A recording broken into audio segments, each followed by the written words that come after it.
Assalamu alaikum. It's me, Amna Hasnain, and I'm gonna present my topic biased language and stereotype.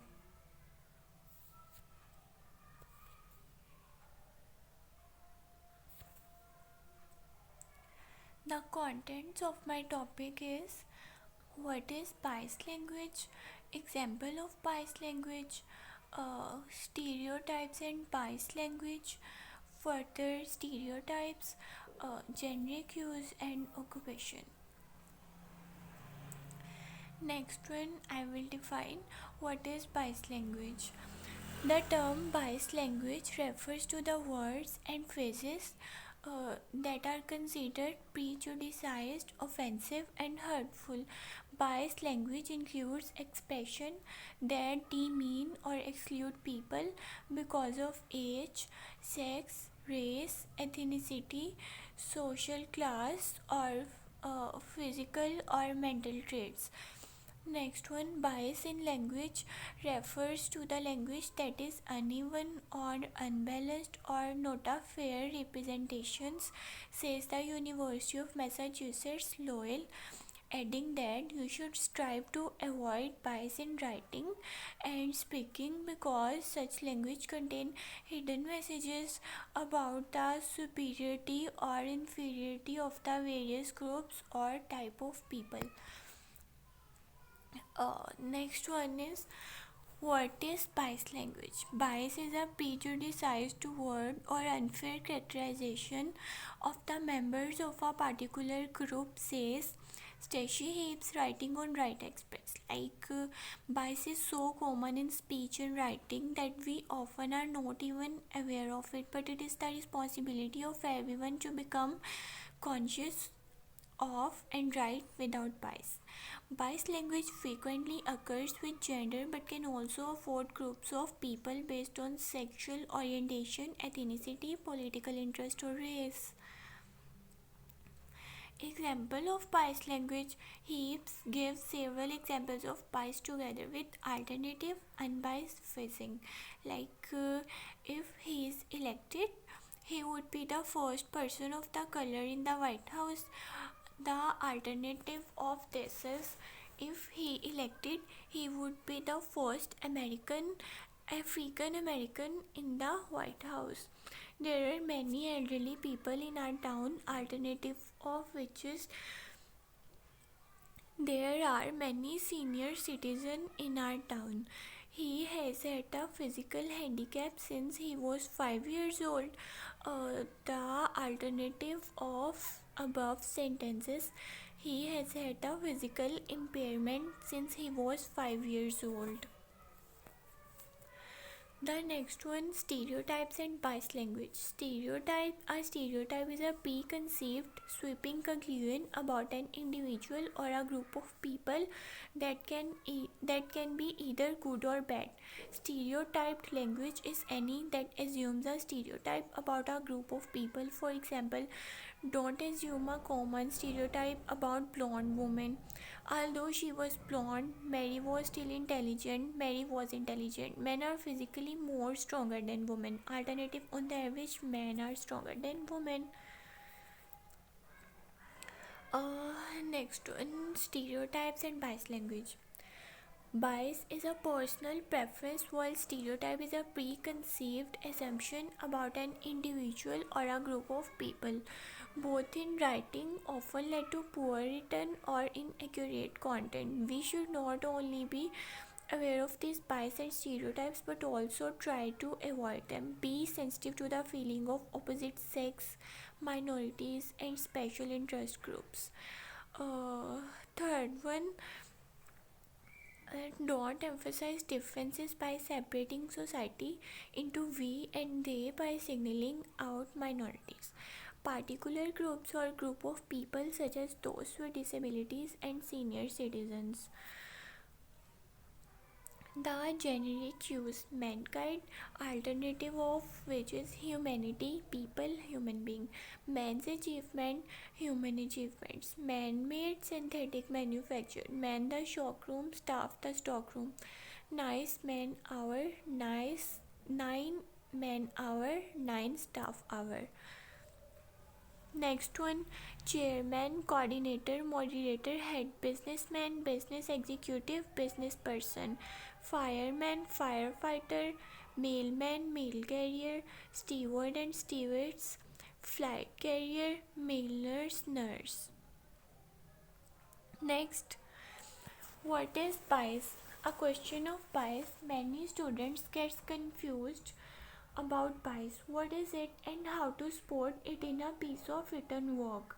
Like, as a result, a lot of students don't look for telltale signs. Your ability to seek, locate, and demonstrate can be worth a lot of marks in English exams. That could be the difference between the grade that you want well another. If you are watching our this presentation, it probably means you need to understand bias for an exam. So if you're going to pass it, you need to nail bias. It's not that hard. Bias, as you will see, is everywhere. So what are my learning aims today? First, we will recap what is bias.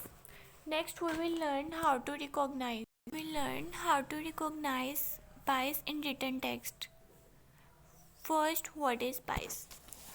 When you want to win a dispute, convince people, let a right, you present your own point of view. Sometimes you might not even bother telling them about the other side of the argument. Your argument is probably one side. This is bias. Bias can be personal. Why should we have a death penalty? Like, let's take an example. If we are in class, then have a 5 minutes discussion about why or why should not have a death penalty. If we are doing this on your own, then write down some reasons. Let's ask question like, consider a student and his point of view. If people commit a crime, they should expect to be punished according to his point of view. If they kill someone, they should expect to be killed in return. If there is death penalty, it makes people think twice before they commit a crime. If you execute a murderer, then you know that they will never ever murder anyone again. Here Abraham is showing his personal opinion, personal bias in the favor of death penalty. Like, he doesn't make any attempt to give the other side of the argument. He gives only his point of view. And what about the other side of the argument? Why should we not have a death penalty? What could Abraham say? It's morally wrong to kill another human being even if they have murdered others. Like, there is no evidence to show that death penalty acts as a deterrent to crime. If you execute a murderer, then you should find out they didn't commit the crime. Then you are killing on an innocent person. Like, Abraham is showing personal bias against death penalty. He doesn't make any attempt to give the other side of the argument. He gives only his point of view. If Abraham had given the both sides of the argument, then he would given a balanced view, like punishment, deterrent, avoid repeat of crime, plus against wrong to kill as punishment, lack of evidence at deters. What if they are innocent? However, if he gives only one side perspective, then he is showing bias. Then how to spot bias in an article? A balanced article will show the opinion or viewpoints of the number of people. One way to spot bias in an article is if it only gives one person's perspective on an issue, or if most of the article is given over to that perspective. When one viewpoint is given priority, the other only one opinion may be heard. And when you only heard one person viewpoint about something, it is often not balanced but biased. Like, read this report. Let's take a report. A view of saucer match. Millwall 4-0 Bolton Wanderers. Magnificent Millwall was triumphantly through the third round of the magical FA Cup after whipping the clueless Bolton with ease. Their blistering first goal came from outstanding John Marquis, who took a penalty after a despicable foul by the opening Mike Winslow. Other goals were from the elegant Thierry Recon after just 35 minutes and Sean Bird added to the party atmosphere after 56 minutes. This was followed by entertaining own goal from Bolton's hapless Anthony Barnes after 72 minutes. Then discussion about what you think about this match and write a report why. Like what words are used to describe Millwall team and players, what words are used to describe Bolton players and team. Now I will show you what is to look out for when checking an article for bias. First, look for selective use of statistics. These are the facts and figures used to support viewpoint of the writer. Often there are only statistics you will find. Opposite perspective is missing or only mentioned in passing. Second, if the article contains opinions, then watch out for them all being on one side of argument. If article is about gets and all or most of what you get is what bad bets they make, the argument is one-sided. Then third one, language can be giveaway to if author uses emotive language, then can show that they have bias. They can also accentuate the positive or negative depending on their viewpoint too much.